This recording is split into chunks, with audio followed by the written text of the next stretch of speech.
주님, 우리는 천지를 창조하시고 모든 만물을 다스리는 하나님을 예배 드리는 성도들입니다. 어떠한 환경이나 어떠한 조건에서도 전지전능하신 하나님을 예배하는 것을 중단하지 않도록 저희들에게 담대한 믿음을 허락하여 주시옵소서. 주님, 우리는 하나님을 예배하기 위해서 선택된 백성들입니다. 선택된 백성들에 합당하게 살아갈 수 있게 허락해 주시옵고, 오로지 전지전능하시고 우리를 창조하신, 또한 우리를 위해서 십자가에 돌아가시고 우리 죄를 사하여 주신 하나님과 모든 삼위일체를 예배하는데 절대로 두려워하지 않는 그러한 성도들로 삼아 주시옵소서.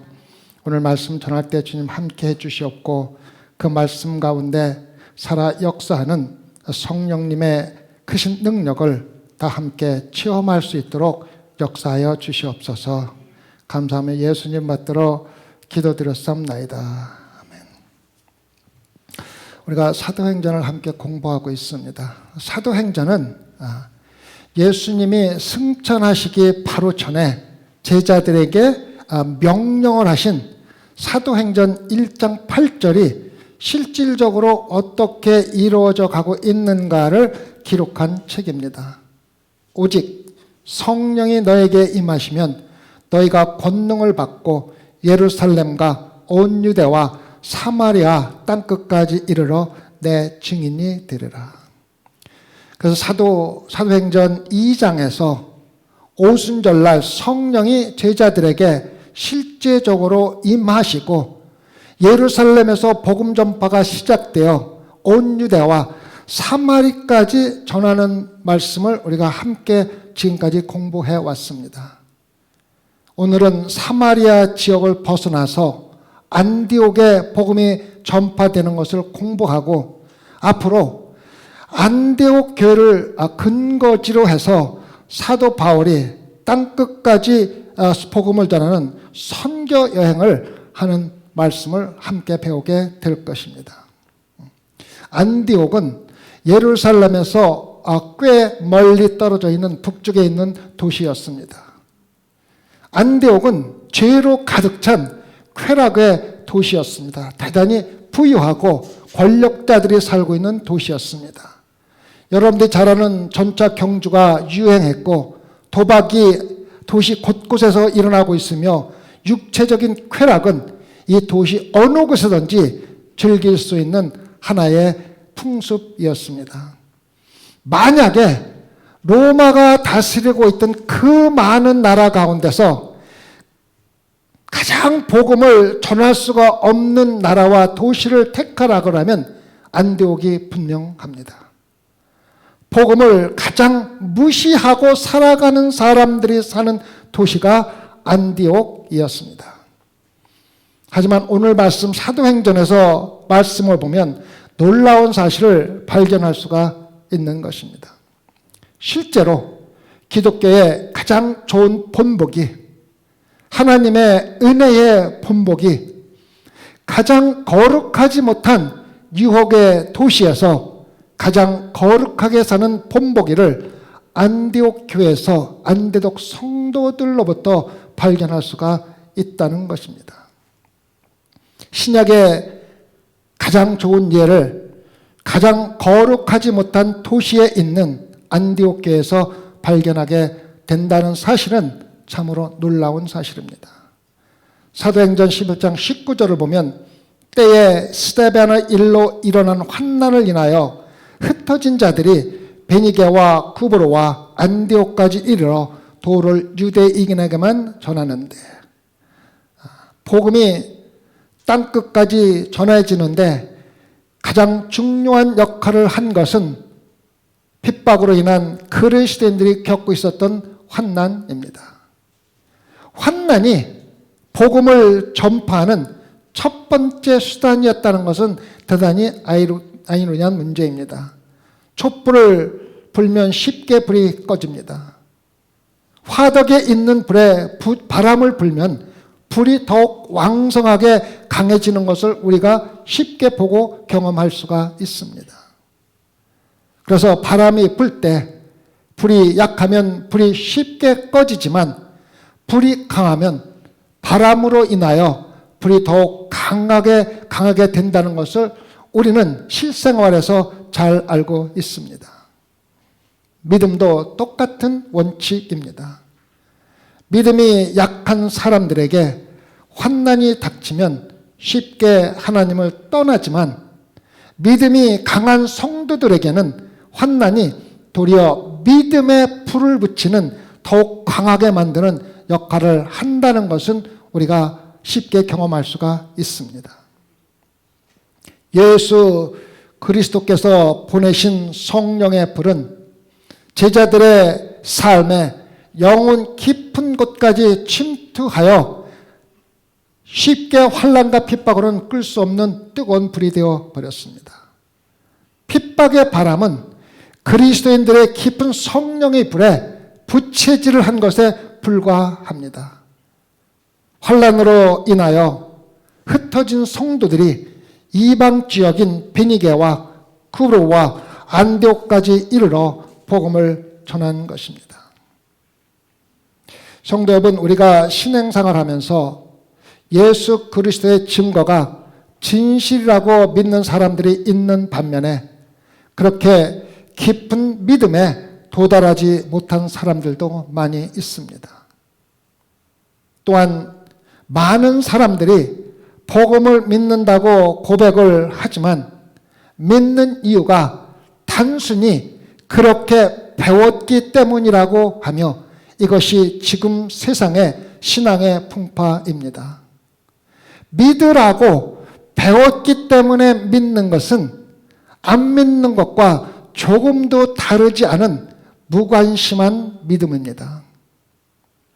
우리는 예수 그리스도의 구원의 능력을 느끼고 경험했기 때문에 우리 자신을 위해서 믿어야 합니다. 명목적인 신앙인들은 성경 말씀의 교리를 단순한 교회의 가르침이기 때문에 믿지만 참된 신앙인들은 성경 말씀이 진리이기 때문에 믿는 것입니다. 믿음은 예수 그리스도를 스스로 따르려는 마음이 없다면 우리가 교회의 가르침만으로 믿는다면 아무런 의미가 없다는 것입니다. 성도 여러분, 하나님의 말씀이 진리이기 때문에 믿고 순종하는 성도들에게는 주어지는 환난과 고난이 도리어 믿음을 더욱 강하게 하는 역할을 하게 된다는 것을 알아야 합니다.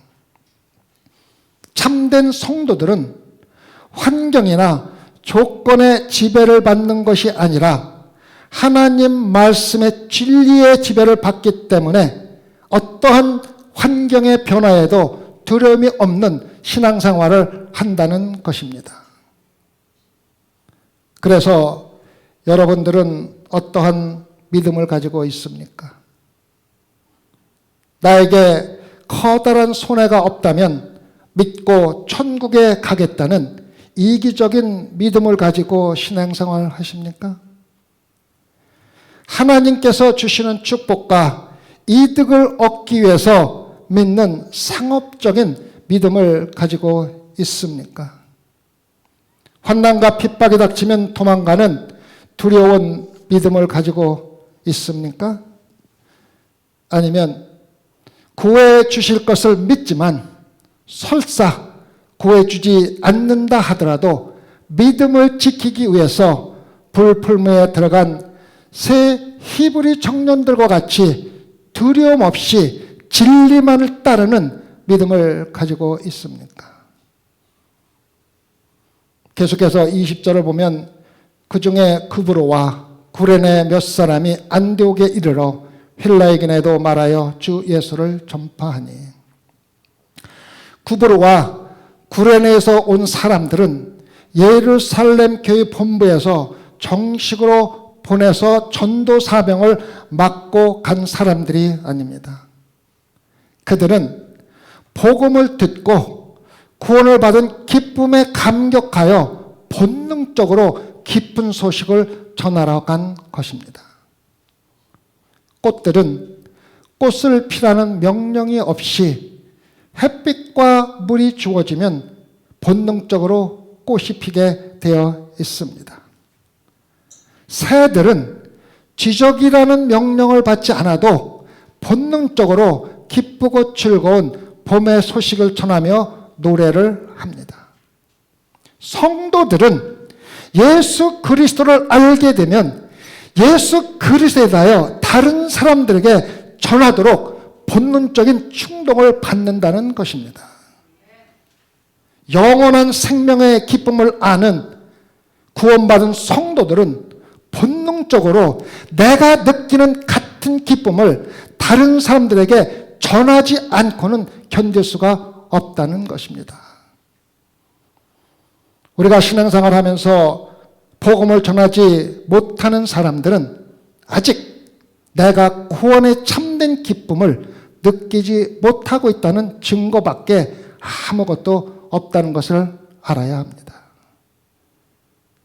구부로와 구레네는 구리를 캐는 광산 주변에 지어진 단순한 노동자들이 살고 있던 아주 지식이 낮은 도시였습니다.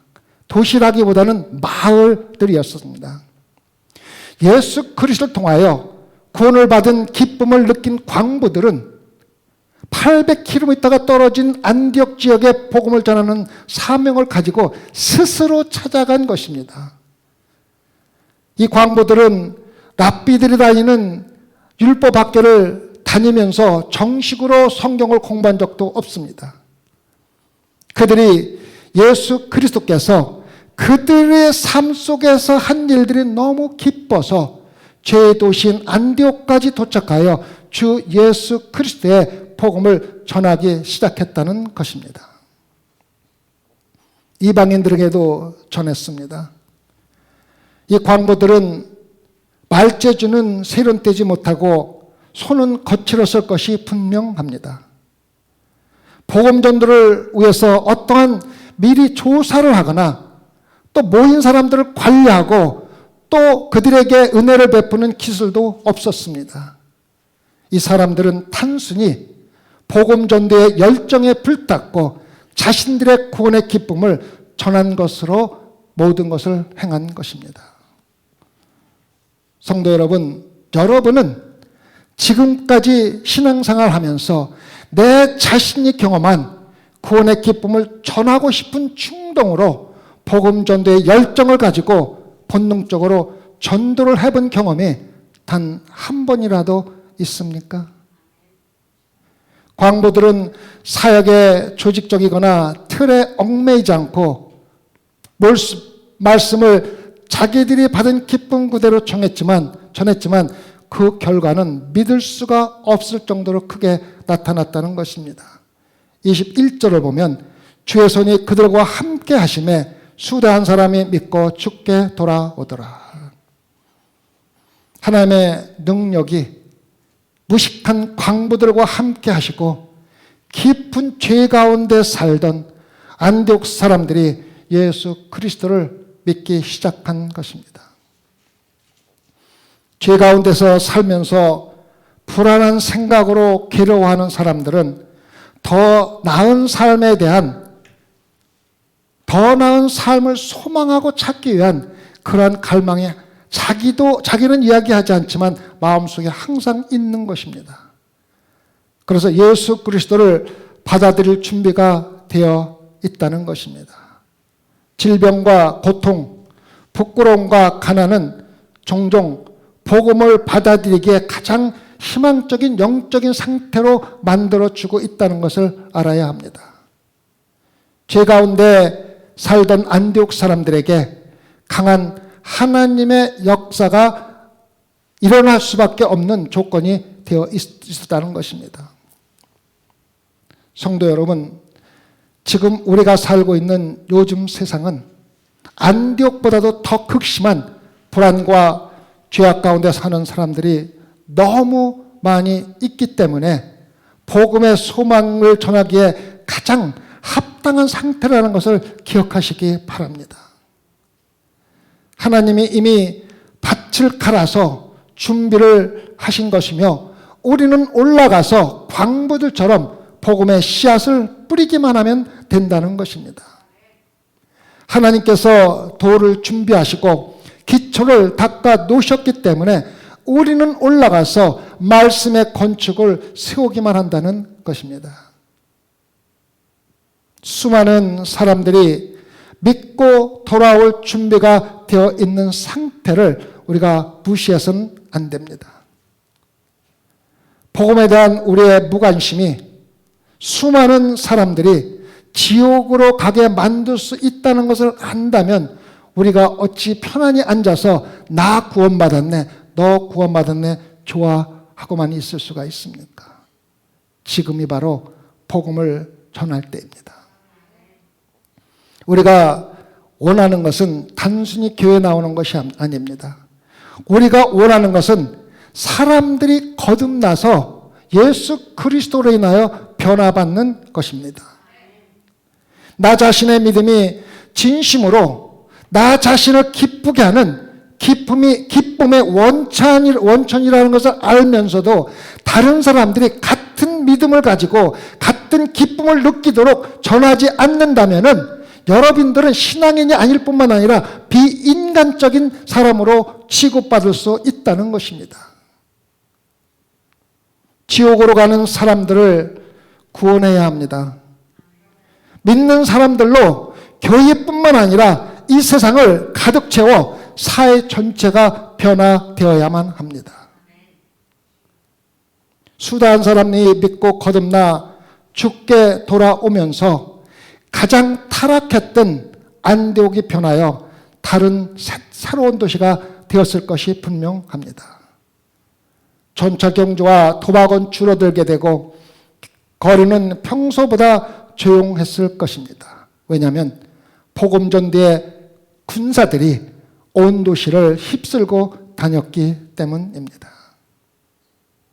계속해서 22절을 보면 예루살렘 교회가 이 사람들의 소문을 듣고 바나바를 안디옥까지 보내니 예루살렘 교회가 안디옥에서 무식한 강부들이 예수 그리스도를 전한다는 소식을 듣고 도저히 믿을 수가 없기 때문에 바나바를 보내서 정말로 그들이 전하는 복음이 옳은 복음인지를 확인하기를 원했던 것입니다.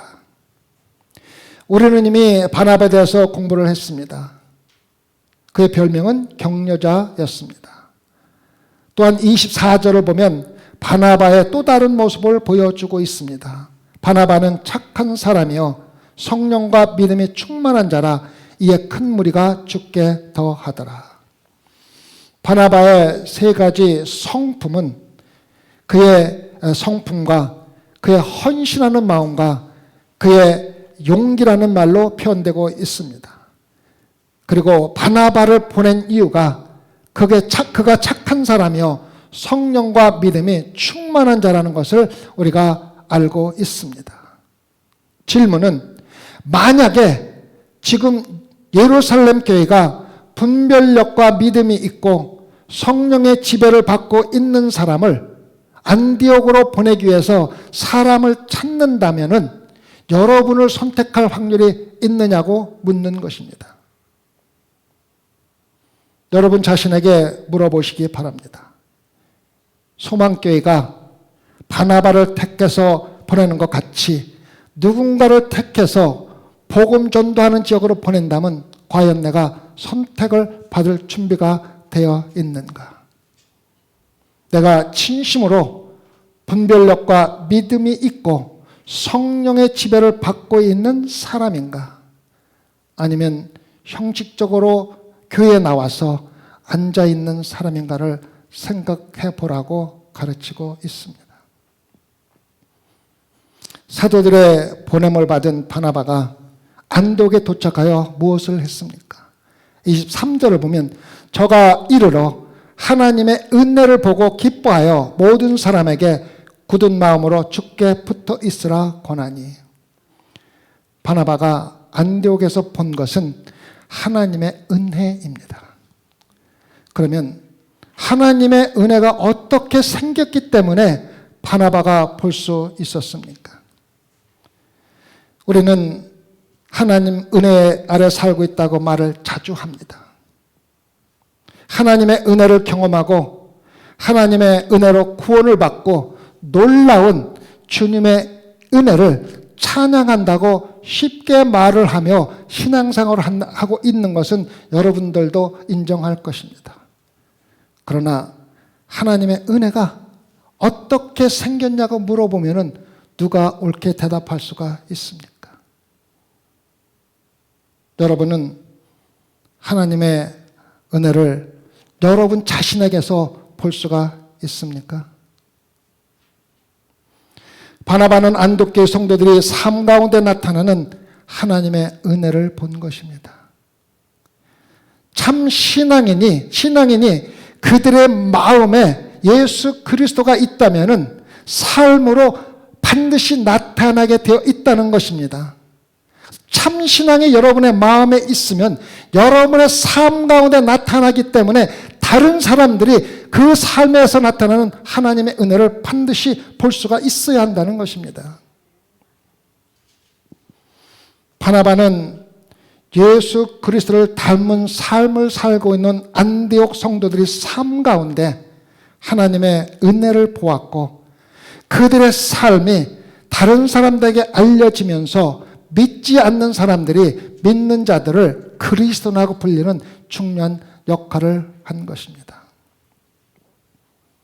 소망교회 성도 여러분, 바나바가 오늘 소망교회에 온다면은 안디옥교에서 본 것과 같은 똑같은 하나님의 은혜를 여러분에게서 보고 기뻐할 수가 있습니까? 여러분은 하나님의 은혜를 나타내는 삶을 살고 있습니까?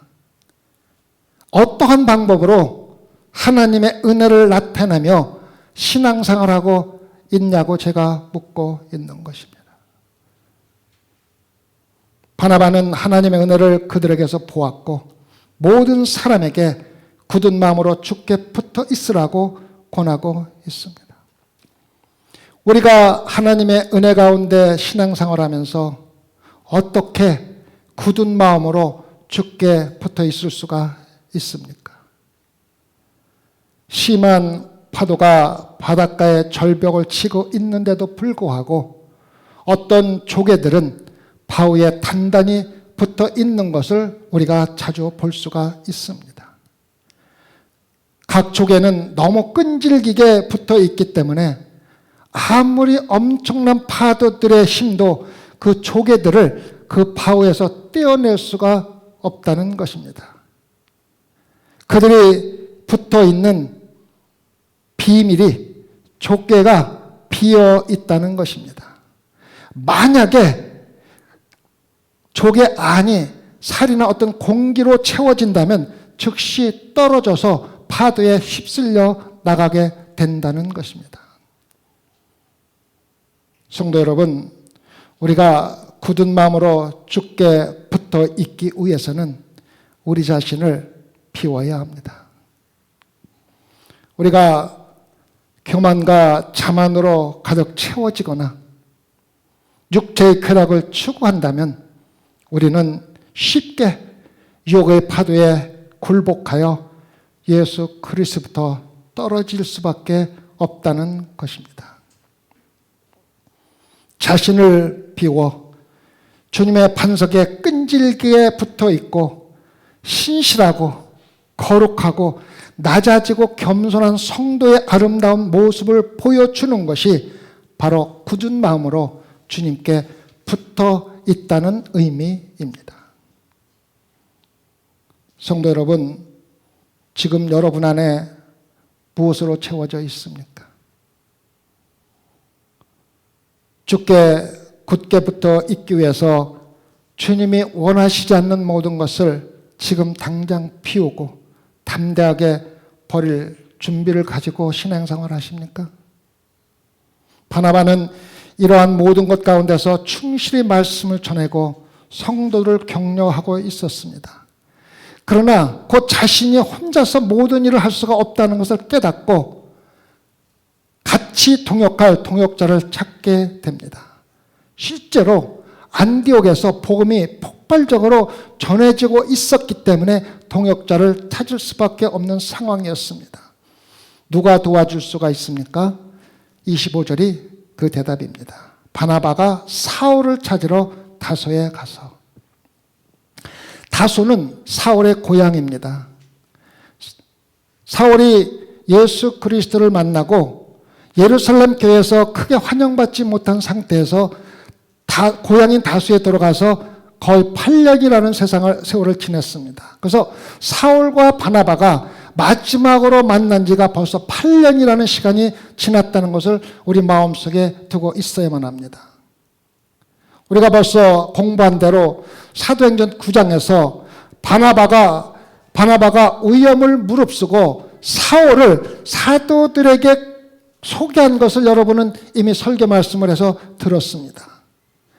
그래서 헬라어로 교육을 받고 로마의 시민권을 가진 유대인 사울보다 더 좋은 종역자는 없다는 것입니다. 그래서 바나바가 사울을 찾을 수만 있다면 사울은 가장 합당한 동역자입니다.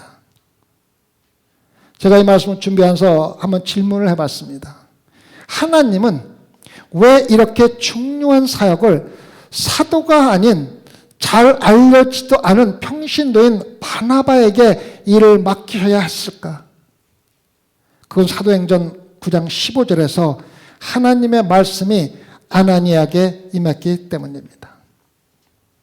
이 사울은 내 이름을 이방인과 임금들과 이스라엘 자손들 앞에 전하기 위하여 택한 나의 그릇이라. 이 말씀은 분명히 사울에게 한 말씀입니다.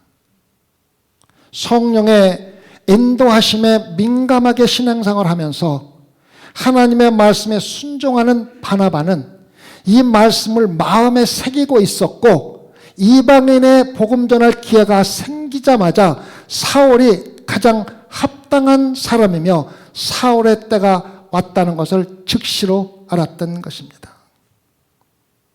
성도 여러분, 지금도 마찬가지입니다. 지금 하나님의 말씀을 기억하고 순종하며 성령의 인도하심에 따라 사는 성도들을 택해서 가장 귀한 하나님의 사역을 똑같이 맡긴다는 것을 기억해야 합니다. 26절을 보면 바나바가 사울을 만남에 안독에 데리고 와서 둘이 교회에 1년간 모여 있어 큰 무리를 가르쳤고 제자들이 안독에서 비로소 그리스도인이라 일컬음을 받게 되었더라. 사울과 바나바가 참단 진리의 복음을 전했고 그 가르침에 힘입어 마침내 제자들이 그리스도인이라는 이름을 갖게 된다는 것입니다. 신약에는 믿는 자들을 위한 이름들이 수없이 많이 나옵니다. 제자, 청지기, 형제, 자매, 택함을 받은 자, 증인, 순례자, 성도, 사제, 하나님의 자녀, 사랑하는 사람 등입니다. 그리스도인이라는 이름은 우리가 스스로 부른 이름이 아니고 이방인들이 믿지 않는 자들이 예수 그리스도의 따라하는 사람이라고 해서 그리스도라고 부르기 시작해서 시작이 되었다는 것입니다. 그러면 요즘에 그리스도인의 의미는 어떤 의미로 사용되고 있습니까? 일요일 날 우리가 함께 모여서 그리스도라는 이름표를 붙이고 예배 보는 그 모습이 그리스도인입니까? 그저 선하게 살고 사람들에게 욕먹지 않고 사는 사람들에게 붙여지는 이름입니까? 저 사람은 좋은 그리스도인입니다라고. 아니면 우리가 중범죄를 저지른 적이 없는 사람들의 이름입니까? 나는 크게 죄를 저진 적이 없기 때문에 사람을 죽인 적이 없기 때문에 나는 그리스도인이라고 불릴 수가 있느냐는 것입니다. 그리스도라는 이름은 작은 그리스도를 의미합니다. 즉 그리스도를 본받는 사람들이나 예수 그리스도를 따르는 사람들입니다. 여러분과 제가 미국으로 이민을 와서 살기 때문에 우리는 미국 시민자라고 불리는 것입니다. 같은 방법으로 우리가 그리스도의 몸 안에 살기 때문에 그리스도인이라고 불리는 것입니다. 질문은 여러분은 그리스도라는 이름에 합당하게 살고 있습니까? 라는 것입니다. 많은 사람들이 그리스도인이라고 불리기를 원하지만은 그 이름을 기꺼이 지키려는 노력과 수고와 희생은 거의 하지 않고 신앙생활을 한다는 것입니다. 오늘 예배를 드리는 모든 사람들이 그리스도인이라는 이름을 듣기를 원하기 때문에 여기에 몬 것이 분명합니다. 질문은 우리 가운데 얼마나 많은 사람들이 그리스도인이라는 이름에 합당하게 살기를 원하냐는 것입니다. 예수 그리스도를 본받아 십자가를 함께 지기를 원하는 사람들이 몇 명이 있냐는 것을 묻고 있습니다. 이제 27절과 30절을 보면 그때 선지자들이 예루살렘에서 안디옥에 이르니 그 중에 아가보라 하는 한 사람이 일어나 성령으로 말하되 천하가 크게 흉년들리라 하더니 글라우디오 때에 그렇게 되니라. 제자들이 각각 그 힘대로 유대에 사는 형제들에게 부조를 보내기로 작정하고 이를 행하여 바나바와 사의 손으로 장로들에게 보내니라. 중요한 핵심은 안디옥 교회 성도들이 헌금을 보내기로 작정한 것입니다. 어떠한 정해준 비율이 없고 헌금을 하라는 명령을 한 사람도 아무도 없습니다. 다른 사람들을 돌보는 마음으로 자연스럽게 반응을 한 것입니다. 누가 누구를 돕고 있습니까? 이방인 교회가 유대인을 돕고 있는 것입니다. 사도들을 믿지 못했던 안디옥의 복음 운동이 지금 예루살렘의 유대인들을 돕고 있는 것입니다. 그리고 그 돈을 들고 가는 사람이 8년 전에 그들이 예루살렘 교회로 받아들이기를 꺼려하고 별로 중요하지 않다고 생각했던 사람인 사울이라는 사람이 돈을 들고 가는 것입니다. 성도 여러분, 오늘 말씀에 나오는 헌금이 성경에 나오는 첫 번째 선교 헌금이라는 것을 알고 계십니까?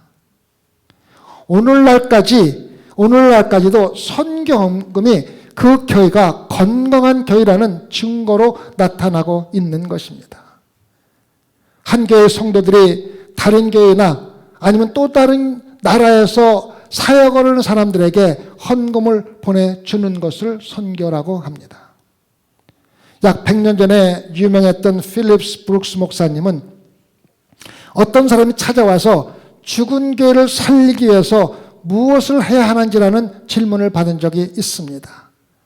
그 목사님은 나는 그들에게 선교 헌금을 하라고 부탁할 것입니다라고 대답했습니다. 어떤 사람이 우리 몸에서 가장 민감한 신경 중에 하나인 팔을 옆에서 뒷주머니로 옮기는 것을 발달시켜야 한다고 말한 사람이 있습니다. 윈스턴 처칠은 우리가 얻는 것으로 생계를 유지하지만 주는 것으로 우리는 삶을 삽니다라고 말했습니다. 안디옥교회 성도들은 얻는 것으로 생계만을 유지하는 동물적인 육적인 삶을 사는 것이 아니라 나누어 주는 것으로 영적인 삶을 사는 모범을 우리에게 보여준 것입니다.